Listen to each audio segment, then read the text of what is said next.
बहुत सारी जब कॉरिडोर बनाए गए तो बहुत सारी यहाँ पे देखेंगे आप दुकानें भी तोड़ दी गई, बहुत सारे लोगों को रोज़गार छीन लिया गया। तो हम लोग को मंदिर मस्जिद से मतलब नहीं है, हम लोग को विकास से मतलब है। ये सरकार आने से 5 साल पहले देख लीजिए और आप आज देख लीजिए, बहुत फ़र्क हो गया। आप कह लीजिए जब जब ये सरकार आती है ये सुकून छीन लेती है, ये भेदभाव ज़्यादा करती है, विकास कम करती है। यहाँ की नेता है कि जो बाहुबली है उनके चमचा चाटते हैं, जो गरीब है उनको नहीं देखना। नमस्कार, सनराइज न्यूज़ की चुनावी यात्रा इस वक्त बनारस पहुंच चुकी है। बनारस की दक्षिणी विधानसभा में हम खड़े हैं इस वक्त। बनारस का इतिहास जो है वो काफ़ी पुराना है। बनारस का परिचय कुछ यूँ दिया जाए कि तहजीब की नगरी है, ये संस्कृति धर्म की नगरी है, बाबा विश्वनाथ की नगरी है। और उसी के साथ बनारस से चूँकि देश और विदेश में नाम तब और ज़्यादा प्रसिद्ध हो गया जब प्रधानमंत्री नरेंद्र मोदी ने खुद यहाँ से चुनाव लड़ने की घोषणा की थी। चुनाव जीते भी, सांसदी का चुनाव लड़ा। यहाँ से कई सारे गहमा गहमी वाला माहौल भी रहता है।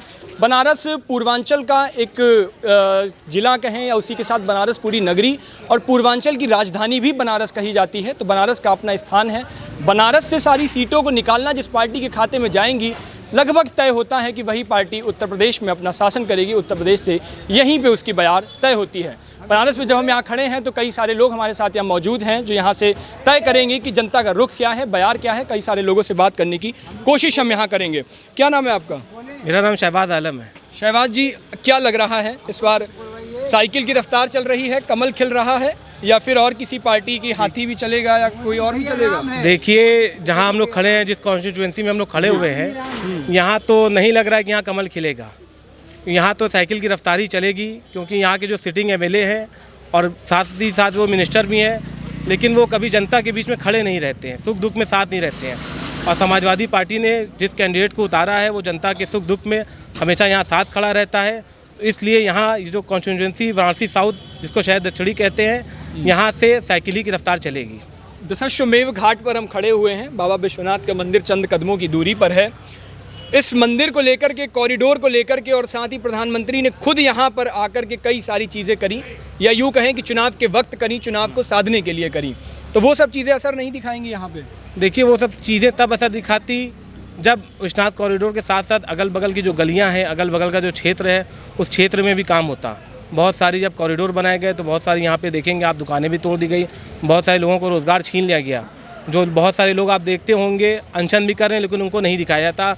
आप ज़्यादा नहीं, विश्वनाथ कॉरिडोर से आधा किलोमीटर के एरिया में घूम लीजिए, कहीं विकास नहीं हुआ है सिवाय चौक क्षेत्र के। देख लीजिए, चौक से गोदौलिया तक आपको बहुत विकास दिखेगा, दशाश्वमेध घाट पे भी आपको बहुत विकास दिखेगा। लेकिन आपको जब मेन गलियों की बात करेंगे, जहाँ लोग रहते हैं, जहाँ नाले बह रहे हैं, बहुत गंदगी, ये सारी चीज़ें, लोगों का आना जाना, आवागमन बाधित हो रहा है। यहाँ सबसे बड़ी अपने क्षेत्र दक्षिणी की ये दिक्कत है, यहाँ ट्रैफिक व्यवस्था बहुत अजीब सी है। यहाँ आप कहीं भी जाने के लिए निकलिए तो आपको 10 मिनट का रास्ता आपको 1 घंटे में तय करना पड़ता है। यहाँ विकास तो आप सोच ही नहीं सकते सिवाय बस चौक से गोदौलिया तक छोड़कर। तो क्या लगता है बनारस में जिस तरह से सकरी गलियाँ हैं, तमाम तरह की, अब चूँकि गलियाँ हैं, नए नए मकान, नए नए इंफ्रा बन रहे हैं, तो उसी के साथ वो गलियाँ और सकरी होती जा रही हैं। अब लग रहा है आपको, जब आपके मुताबिक अगर साइकिल यहाँ जीत रही है, साइकिल का कैंडिडेट यहाँ से जीत कर विधानसभा तक पहुँचेगा, तो फिर क्या होगा? क्या बदलाव आपको यहाँ फिर नज़र आ जाएंगे? हमें बदलाव में यही चाहिए कि हमारा जो क्षेत्र है वो सारी चीज़ों से, समस्याओं से दूर हो जाए। जैसे ट्रैफिक व्यवस्था, जैसे मैंने आपसे पहले भी कहा कि बहुत ज़्यादा है, वो व्यवस्था दूर हो जाए। हमारी जो गलियाँ हैं, वो जो अतिक्रमण बहुत सारे लोग किए हुए हैं, वो सारी चीज़ें दूर हो जाए। प्रॉपर लोग अपना आवागमन लोगों का प्रॉपर चलता रहे, साफ़ सफाई रहे। बस हम लोग को, जनता को यही चाहिए। और ऐसा एमएलए चाहिए जो जनता के सुख दुख में साथ में खड़ा रहे, ना कि हम लोग उसको टीवी में देखें। हम लोग चाहते हैं कि जो भी एमएलए चुनकर आए वो हम लोग के साथ हर सुख दुख में हम लोग के साथ बांटे। वो क्या लग रहा है आपको, जिस तरह से एक बात होती है, जब से यहाँ बनारस की बात करें, भारतीय जनता पार्टी ने एक ध्रुवीकरण की जो राजनीति आरोप लगाता है, विपक्ष हमेशा से ये बात कहता है, हिंदू मुस्लिम को लेकर के एक बात आती है, पिछले कई सालों से ये मुद्दा और बढ़ गया है। इसको लेकर के लगता है आपको वाकई में भारतीय जनता पार्टी का इसमें अहम योगदान है? देखिए, यहाँ पे सिर्फ जब चुनाव आता है तब हिंदू मुस्लिम का नाम ले लिया जाता है। तो यहाँ पे ऐसा कुछ चलने वाला है नहीं। यहाँ पे कल भी हिंदू मुस्लिम एक थे और आज भी है और हमेशा रहेंगे। और हम लोगों को ज़्यादा से ज़्यादा क्या चाहिए?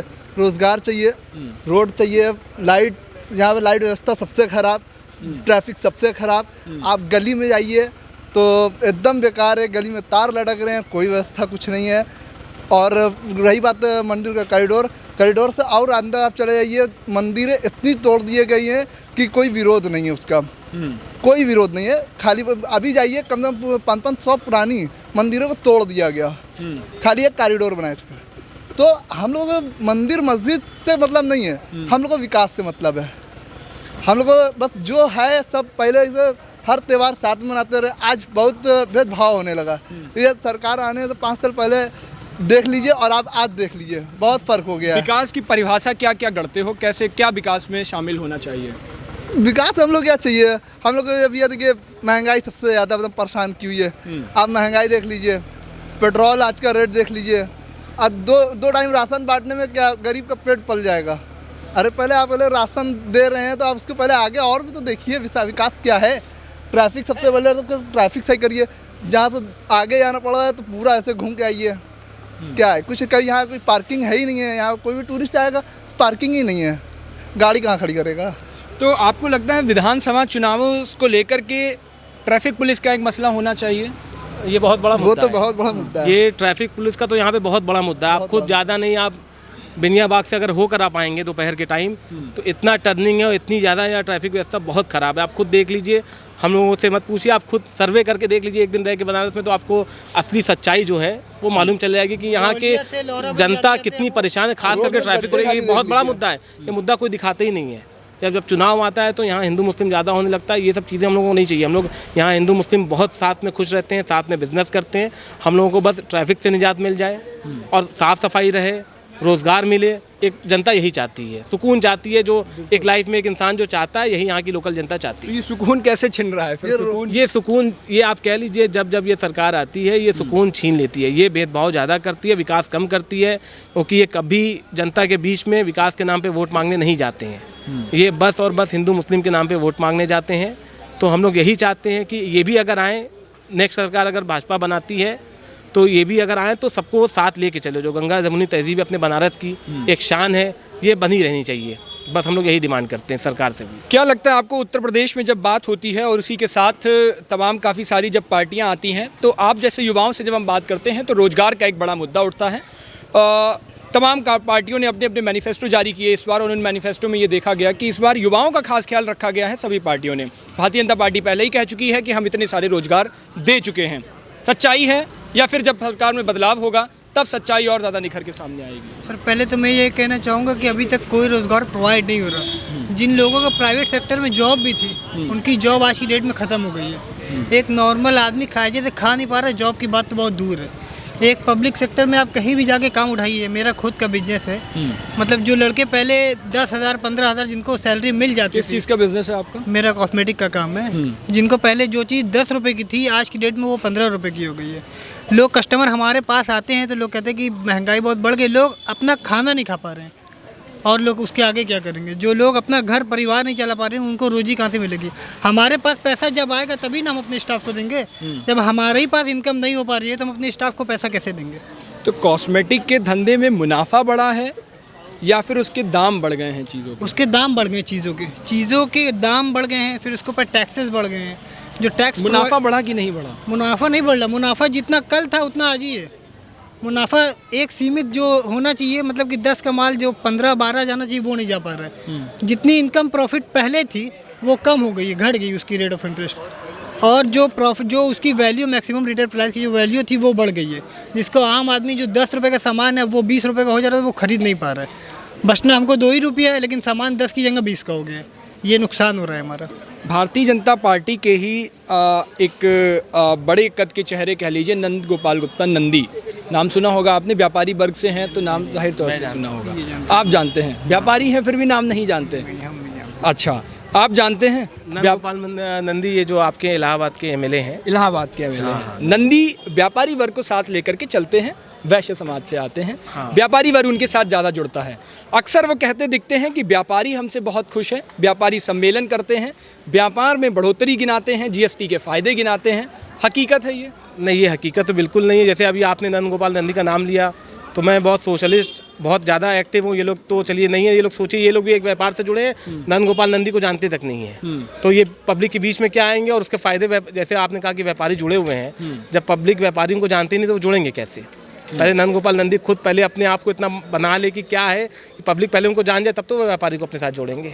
अच्छा, हाँ। उत्तर प्रदेश सरकार में एक चीज़ और नज़र आती है इस बार, चूंकि अब हम पूरी प्रदेश स्तर की बात आपसे कर रहे हैं, बनारस की बात भी होगी क्योंकि बनारस पूरा एक शहर कहा जाता है, पूर्वांचल की एक राजधानी भी कही जाती है बनारस, यहीं से सारे कसिंदे गढ़े जाते हैं। उत्तर प्रदेश में बात आती है, जब पिछली बार भारतीय जनता पार्टी की सरकार बनी तो वहाँ से 2 डिप्टी सीएम निकाले गए। अखिलेश यादव कह रहे हैं कि अगर हमारी सरकार बनी तो डिप्टी सीएम की संख्या बढ़ा देंगे। अगर ऐसा हुआ तो क्या फ़ायदे हैं, क्या नुकसान है उसके? देखिए, डिप्टी सीएम का तो पहले कुछ ऐसा हुआ नहीं करता था, लेकिन ये भाजपा सरकार जब बनी तो इन्होंने 2 डिप्टी सीएम रखे, एक केशव प्रसाद मौर्य जी को रखा और दिनेश शर्मा जी को रखा। तो ये आप कह सकते हैं जब कुछ चीज़ें रस्म चालू हो जाती है तो अब नेक्स्ट सपा सरकार का भी है, जब वो आएंगे जैसे इन्होंने अपने देख के रखा कि कौन से जाति को हमें डिप्टी सीएम बनाना है कि ये जाति खुश हो जाएंगे।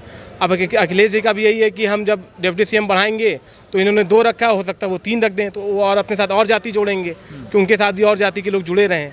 तो यही उनका हो सकता है, सोच हो सकती है उनकी, वो व्यक्तिगत सोच क्या है अखिलेश जी बेहतर जानेंगे। अच्छा, अब चुनाव धीरे धीरे पूर्वांचल की ओर सिमट रहा है, इधर बढ़ रहा है। पूर्वांचल में अब अखिलेश यादव के साथ असली परीक्षा जो शुरू हो रही है वो निषाद जी की शुरू हो रही है और राजभर जी की शुरू हो रही है। कितने खरे उतर पाएंगे ये? देखिए, निषाद जी का तो मैं अच्छे से नहीं कह सकता क्योंकि वीआईपी जो पार्टी है मुकेश सहनी वाली, उनका चुनाव चिन्ह नाव है और आपके निषाद जी का जो चुनाव चिन्ह है वो भोजन की थाली है। तो कहीं ना कहीं जो मल्ला हैं जो नाव चलाते हैं, कहीं ना कहीं ये 2 पार्ट में बढ़ जाएंगे, जहाँ तक हमें लगता है, ये मेरी व्यक्तिगत राय है। और ओम प्रकाश राजभर जी का इनका अपना वोट बैंक बहुत अच्छा है। तो कहीं ना कहीं जहाँ तक अगर हम निषाद पार्टी और आपकी सुभाषपा की बात करेंगे ओम प्रकाश राजभर की, तो कहीं ना कहीं ये सीट ज़्यादा निकाले जाएंगे ओपी राजभर जी, क्योंकि इनके बेटे भी लड़ रहे हैं और ये खुद जौहराबाद सीट से लड़ रहे हैं। तो कहीं ना कहीं इनका अगर आप कहेंगे दोनों पार्टियों में तो ओपी राजभर की पार्टी ज़्यादा 20 रहेगी। ज़्यादा 20 रहेगी। कुल मिलाकर के अब बनारस पे आ जाएं तो बनारस में ओवरऑल अगर हम पॉलिटिक्स देखें, ओवरऑल सभी विधानसभा सीटों की बात करें तो क्या लग रहा है? क्योंकि पिछली बार की विधानसभा सीटों में भाजपा हमेशा से आगे रही, भाजपा ने सारी सीटें यहाँ से निकाली, एक अपना दल के साथ निकाली थी। इस बार क्या कुछ रहने वाला है? देखिए, इस बार का तो आप कह सकते हैं चुनावी गणित एकदम अलग है। इस बार मैच बहुत टफ होने वाला है भाजपा के लिए। अगर आप 3-4 सीटों की बात छोड़ दें तो भाजपा के लिए सारी सीटों पे बहुत कड़ी मेहनत करेंगे, तब हो सकता है कि वो कुछ सीट निकालें। वैसे तो भाजपा की अपनी पूरी 8 में से 8 सीट तो नहीं आने वाली है, मैं लिख के दे देता हूँ। कम से कम 2-3 सीट तो वो उनको नहीं हारना है। बाकी और उनके हारने का कारण? उनके हारने का कारण कि जनता के बीच में ना रहना, रोजगार नहीं देना, विकास। देखिए, लोकल जनता विकास चाहती है, मैंने आपसे पहले भी दोहराया, फिर दोहरा रहा हूँ कि आप कम से कम बनारस का लोकल काम करिए। आप सारी चीज़ों को जो ज़मीनी हकीकत है आप उसको सही करिए। अगर आप विश्वनाथ कॉरिडोर दे रहे हैं, अगर आप घाटों को सही कर रहे हैं तो आप रोड भी सही करिए, जहाँ पब्लिक को डेली चलना है फिरना है, यातायात व्यवस्था सुदृढ़ करिए। ये सब सारी चीज़ें, क्योंकि एक ट्रैफिक में अगर एम्बुलेंस आ जाए तो मरीज मर जाए, यहाँ की व्यवस्था इतनी खराब यहाँ है। से गोदौलिया जाने में आपको अगर एक एम्बुलेंस आ जाती है तो कम से कम उसको 25 मिनट 20 मिनट हर हाल में लगता है। सोचिए उस पेशेंट की क्या हालत होती होगी। जाहिर तौर से ट्रैफिक व्यवस्था एक बड़ा मुद्दा है। आप ही के मित्र हैं, वीडियो बना रहे हैं बहुत देर से, वीडियो मत बनाइए, अपनी बात को रखिए। क्या नाम है आपका? मोहम्मद इजहार अशरफ। इजहार जी, क्या लग रहा है ये लोग जितनी सारी यहाँ के बनारस की कई सारी समस्याएं गिना डाल रहे हैं, हकीकत है ये? हाँ, हकीकत है ये। आपको कौन कौन सी समस्याएं असल में फेस होती दिखी? हमको सबसे बड़ी तो यहाँ पे ट्रैफिक की प्रॉब्लम है। ट्रैफिक की सबसे बड़ी प्रॉब्लम है। यहाँ हम लोग जिस एरिया में रहते हैं बहुत ही ज़्यादा कंजस्टेड है सर। कंजस्टेड एरिया है। बनारस की गलियाँ हमेशा से सकरी गलियाँ कही गई हैं। विकास भी यहाँ पर हुआ है, जैसे जैसे विकास हुआ गलियाँ और छोटी होती चली गई। एक बात आती है कि विकास अगर यहाँ पर मंदिर पे नहीं होगा तो फिर बनारस में विकास कहाँ होगा, ये बात एक सामने आती है। सर, विकास तो मंदिर से नहीं है ना, विकास तो सबके लिए होना चाहिए ना। विकास तो मंदिर मस्जिद सबके लिए होना चाहिए ना। बोलो। हाँ, क्या नाम है? बबलू। बबलू जी। हाँ। क्या नाम है? बबलू। हाँ। अच्छा, बबलू जी यहीं रहते हैं? हाँ, ये हम लोकल हैं यहाँ के। ये बनारस की गलियों पे बनारस जानी जाती है। बनारस जानी जाती है। हाँ। बनारस में ये लोग अभी बता रहे थे कि बनारस के विकास की इन्होंने जो व्यवस्था बताई, एक तो ट्रैफिक सबसे बड़ा मुद्दा, बहुत बड़ा मुद्दा। दूसरा इन्होंने जो मुद्दा बताया वो बिजली के तारों का मुद्दा बताया, तीसरा मुद्दा बताया कि यहाँ के नेता जो हैं वो जमीन पे निकलते नहीं हैं। जमीन पे इसके नहीं- अलावा और कौन सी समस्या है? यहाँ की नेता है कि जो बाहुबली हैं उनके चमचा चाटते हैं। जो गरीब है उनको नहीं देखना, जो मुद्दा है उनको 100 बार बोलने पे भी नहीं सुनते हैं, एवॉइड करते हैं। पहली बात ये है। और जो है ये यहाँ के नेता हैं, जो भी हो नेता, हम नेता हैं, हम लोग व्यापार हैं, व्यापारी गए हैं। हम भी यहाँ फुटपाथ विधायक पता है आपके यहाँ से कौन है? कौन है? अरे हम 5 साल झेले हैं और 5 साल झेलेंगे और क्या करें? नहीं, विधायक का नाम पता है अपने हाँ, यहाँ सब से? मालूम है। क्या नाम है? अरे सब मालूम है यार, क्या नाम? अरे यार सब मालूम है हमको। 5 साल झेले, बता दीजिए ना। 5 साल झेले, 5 साल और झेलेंगे। हमें तो लग रहा नाम नहीं पता आपको। अरे सब मालूम है। तो बता दीजिए नाम। नाम क्या बताएं? इतना मतलब बुरा है कि नाम ही नहीं ले सकते उनका? नहीं ले सकते हैं ना। अरे इतनी नाराजगी है लोगों अरे यार पब्लिक के बीच में हम लोग तो फुटपाथ पे लगा कर दाल रोटी अपने बाल बच्चों को परवरिश। क्या व्यापार करते हैं आप? माला फूल बेचते हैं, माला का दुकान है मेरा। अच्छा, अब एक ठो बाइक वाला कहता है कि हम टैक्स भरते हैं बाइक का, वो आके लगा देता है मेरे दुकान पे, उससे हम क्या बोलेंगे? अच्छा। क्या बोल सकते हैं? फूल माला का बिजनेस करते हैं। हाँ। इस धंधे में कितना कुछ असर पड़ा है? बहुत असर पड़ा, ये खाली मोदी जी का देन। अच्छा, मोदी जी ने तो खूब मंदिर बनवा दिया, कई सारे श्रद्धालु आ रहे हैं, माला तो अरे खूब तो बिक वहाँ रही होंगी। जो प्रशासन है, वहाँ प्रशासन का जो जरूरत नहीं है, सब वो कर रहे हैं। कहाँ बैठ रहे हैं? अरे जहाँ जहाँ ड्यूटी लग कर रहे हैं वही गंदगी कर रहे हैं।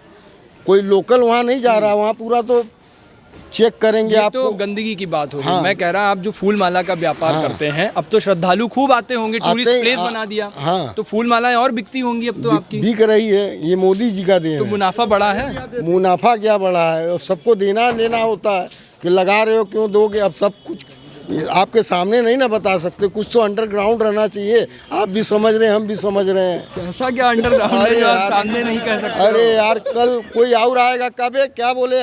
देखो रहना है तो झेलना है, और कमाना है तो कितना डर है। कमाना। बहुत ज्यादा डरे हुए हैं। अरे सबसे मतलब- डरे, जो आएगा वो अपना दिखाएगा। अंदर जितनी भी जाए लेकिन सेंस नहीं भूलते हैं आप, ये बहुत बढ़िया आपकी बात है। और भी लोगों से बात करने की कोशिश करते हैं, तमाम काफ़ी सारे लोग और भी मौजूद है। भागिए मत, बात करने की कोशिश करिए। क्या नाम है? अरे हवा हवा हवा हवा। क्या नाम है? क्या नाम है? हमारा नाम गणेश है। गणेश जी, क्या करते हैं आप? हम डोसा इडली की दुकान पे काम करते हैं। काम करते हैं दुकान पे। क्या लग रहा है आपको यहाँ पे इस बार साइकिल चलने वाली है कि कमल खिलेगा? हैं? साइकिल चलेगी कि कमल खिलेगा? अब चाहे साइकिल खिले, चाहे कमल खिले, चाहे कांग्रेस खिले, लेकिन हमसे क्या मतलब है? वोट नहीं देने जाते हैं? वोट तो देकर क्या करेंगे? कुछ हमको मिलेगा क्या? कुछ हासिल होगा क्या उससे? नहीं, क्यों? आपको जब समस्याएं आएंगी तो आप आपको अपने विधायक से जाके कहेंगे आप बात? बहुत हमने देखा है, बहुत कुछ। अगर हमने आपसे मिन्नत भी किया कि हमारा ये कर दीजिए, वो कर दीजिए, कल अय्या परसों अय्या अच्छा है नहीं। शादी वादी हो गई आपकी? शादी हो गया, एक बच्चे बेटा हैं? है, एक बेटा और एक बेटी है। पढ़ रहे हैं? पढ़ रहे हैं किसने में? जेडी पब्लिक स्कूल में। कितने में पढ़ रहे हैं? अभी जो है क्या नाम से जो है LKG में है, LKG में है। UKG में भी है। शिक्षा व्यवस्था मतलब आप पढ़ा रहे हो उनको, एक वक्त पे चाहोगे कि नौकरी भी करवाओगे? नौकरी करेंगे वो? अरे नौकरी करेंगे नहीं करेंगे पता नहीं, अभी तो सब छोटे हैं। जब बड़े होंगे तब फिर सोचेंगे उसके तो लिए। आप जब तक करना उनको अपने है। हिसाब से सरकारों को नहीं चुनोगे तो फिर ऐसी व्यवस्था चलती रहेगी। सरकार फिर देखिए, नौकरी कब करेंगे? सरकार तो जो है आज है 5 साल लगेगा, 10 साल लगेगा, हैं? लेकिन हमको तो ज़िंदगी भर रहना है ना, कुर्सी तो यहाँ नहीं ना छोड़ना है। यहाँ छोड़े तो वहाँ बैठे, तो वहाँ छोड़े तो वहाँ बैठे, ऐसा नहीं है तो ना। वोट किसे दोगे इस बार? वोट तो जो है चाहे कोई भी जीते, हमको उससे परवाह नहीं है। सारी बटन दबाया होगे? हम क्या दबाएंगे? दुनिया ऊपर वाला दबा रहा है तो हम क्या करेंगे अंगूठा रख के? अरे यार, तो वोट नहीं देने जाओगे? नहीं वोट नहीं, वोट देने ही नहीं जाओगे? वोट देते ही नहीं है। मतलब नहीं है। अखिलेश यादव करे, हमको यादव वोट से कोई मतलब नहीं है। मुझे मुस्लिम भाई मुझे जिताएंगे। मुस्लिम भाई जिताएंगे उन्हें? हाँ। ये कहाँ सुना है? फेसबुक पे देखे थे। फेसबुक पे देखे हो? फोन है तुम्हारे पास? नहीं, दूसरे के फोन पे देखे थे। दूसरे के फोन से फेसबुक चलाते हो? क्या नाम है? शिवम। शिवम। ये कहाँ सुन लिया? अखिलेश यादव ने कहा था कि मुस्लिम भाई हमको जिताएंगे। फेसबुक पे देखे थे। फेसबुक पे देखे थे। और क्या क्या सुना उस बारे में? बस यही देखे। अच्छा, कौन सा नेता तुम्हें बढ़िया लगता है? ये तो मोदी जी सही है। मोदी जी सही हैं? सही हैं कि बढ़िया हैं? बढ़िया है, इतना रोड बनवा दिए। क्या था रोड? अब लोग पान खा के थूकने में शर्म लगता है। पहले तो इसी तरह खा के थूक देते यार थे। गुरु, थुका उगा तो बहुत पड़ा है यहाँ पे। शर्म नहीं है लोगों को। नहीं भैया है। अच्छा, क्या करते हो तुम? पढ़ते हो? नहीं, पढ़ते नहीं है। पढ़ते नहीं हो, फिर क्या करते हो? बता दो। काम करते हैं सपा साड़ी गद्दी पे काम करते हैं। साड़ी गद्दी पे काम करते हो। कितने साल के हो? 16। मोदी जी यहाँ पे आए थे तब थे? मोदी जी यहाँ आ चुके हैं? ना, नहीं मालूम। इतना नहीं मालूम? अरे रुको तो यार, तुम शर्मा क्यों रहे हो? अरे रुक तो जाओ, रुक तो जाओ, मैं तुमसे कुछ पूछ नहीं रहा हूँ। योगी जी तुम्हें बढ़िया लगते हैं कि अखिलेश यादव बढ़िया लगते हैं? मोदी जी। मोदी जी तो बढ़िया लगते हैं, वो अलग बात है। यहाँ पे योगी जी बढ़िया लगते हैं कि अखिलेश यादव बढ़िया लगते हैं? योगी जी सही है। मोदी जी बढ़िया है कि अखिलेश यादव बढ़िया है? ना राम मंदिर का निर्माण किया है, सही तो है। राम मंदिर जाओगे घूमने? जाएंगे, बन जाएगा तो जाएंगे। बन जाएगा तब जाओगे? चलो ठीक है।